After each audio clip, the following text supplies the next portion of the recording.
This is just a sample of the audiobook. To get the complete audiobook, access the link posted in the first comment. Justice is blind. She wields a sword and holds a set of scales. The sword represents the terrible punishment government can inflict, up to and including taking a human being's life. The scale stands for fairness, a careful measuring of the facts and the evidence in any given case. But neither one of these potent symbols matters as much as the blindfold over Lady Justice's eyes. Her eyes work fine, of course, but she chooses not to see. Race, gender, wealth, privilege. Justice should see none of them. The same goes for party and ideology. The Department of Justice should not be Republican or Democrat. It should be utterly apolitical, and the Attorney General should enforce the law fairly and justly, regardless of party affiliation.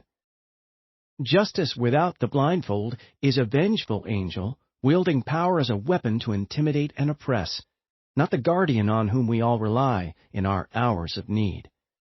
Lord Acton famously observed, "Power tends to corrupt, and absolute power corrupts absolutely." Our nation's founding fathers understood this principle, and for that reason, the Constitution was designed, as Jefferson put it, as chains to bind the mischief of government. When America came into being, the notion of blind justice was a radical concept. Indeed, for much of human history, government had been a means of exercising unchecked power. The vast majority of people who have lived on planet Earth have lived under monarchical rule. From ancient civilizations to medieval times to well into the 19th century, kings and queens and czars and emperors have ruled mankind. English philosopher Thomas Hobbes posited that government power, the Leviathan as he dubbed it, was necessary because without it, the world would descend into chaos. The state of nature without some kind of government, in his words, is nasty, brutish, and short.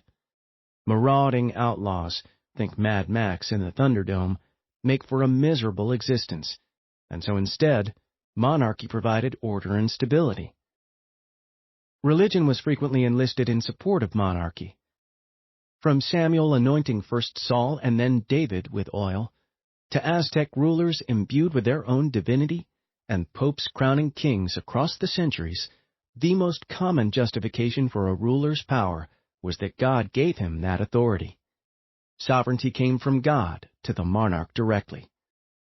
Later, when the notion of rights emerged, they began as beneficences from the king to the people. They were given like crumbs from his table to the subjects being ruled. But just as rights were given by grace, they could be taken away by whim. The framers of our Constitution upended all of that. Revolutionaries, in the literal and figurative sense, they carried guns and bayonets, but they also carried even more potent weapons, new ideas that still form the bedrock of our nation. Our framers' moral and philosophical revolution turned on two radical concepts. First, that rights come from God rather than from a monarch, and second, that sovereignty, in turn, comes from the people.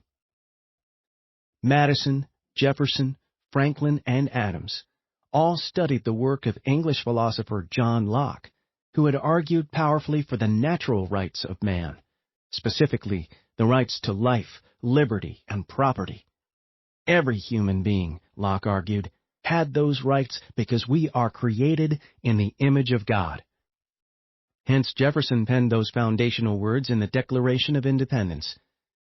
We hold these truths to be self-evident, that all men are created equal, and that they are endowed by their Creator with certain unalienable rights, that among those are life, liberty, and the pursuit of happiness. America was founded on the idea that our rights come from our Creator, not from government. And with that insight, the framers inverted the notion of sovereignty. Rather than flowing from God to king to people, sovereignty instead flows from God to the people, and only then to the government. From the beginning, Our founders understood that the true function of our government was to safeguard the rights of citizens.